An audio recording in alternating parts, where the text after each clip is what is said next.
Hello बच्चों, अब हम लोग प्रश्न नंबर 4 करेंगे, प्रश्नावली 1.1 का। ठीक है, कक्षा 10।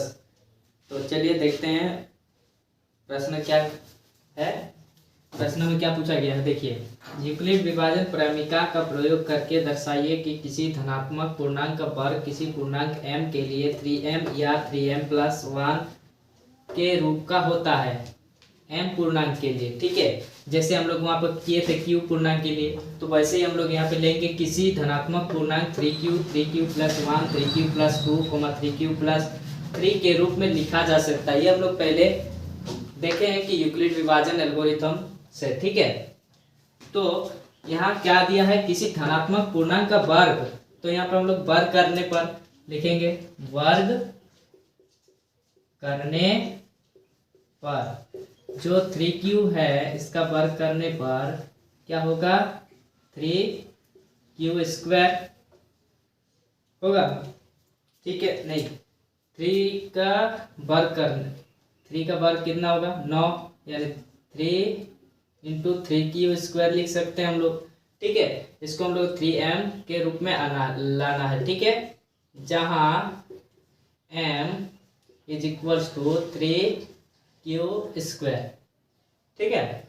अब देखिए, इसको वर्ग करने पर हम लोग को क्या मिलेगा, 3q+1 का वर्ग करने पर यानी a+b का होल स्क्वायर। तो a² यानी क्या होगा, a², चल लिख लेते हैं, a² + 2ab + b² होगा।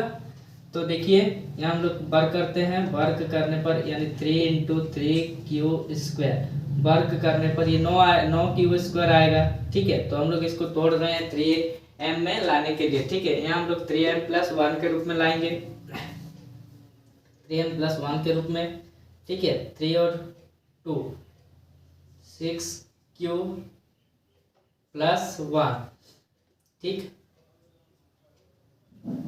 अब देखिए 3 × m, इसको लिख रहे हैं +1, जहाँ m = क्या हुआ, 3q² + 6q, ठीक है। चलिए देखिए, अब हम लोग 3q+2 का वर्ग करेंगे। तो वर्ग करने पर क्या मिलेगा, देखिए, एक 3q² + 2 3q × 2 + b²। देखिए, इसको हम लोग a+b के होल स्क्वायर में हम लोग तोड़ रहे हैं, ठीक है। यहाँ हो जाएगा हम लोग का 9q² + 3 2 6 × 2 12q + 4, ठीक है। अब देखिए, इस 4 को हम लोग क्या करेंगे, फैक्टराइजेशन कर देंगे 3+1 में, ठीक है। अब यहाँ कॉमन ले लेंगे 3 कॉमन लेंगे, तो यहाँ 3q² + 4 + 1 + इधर 1, फिर 3।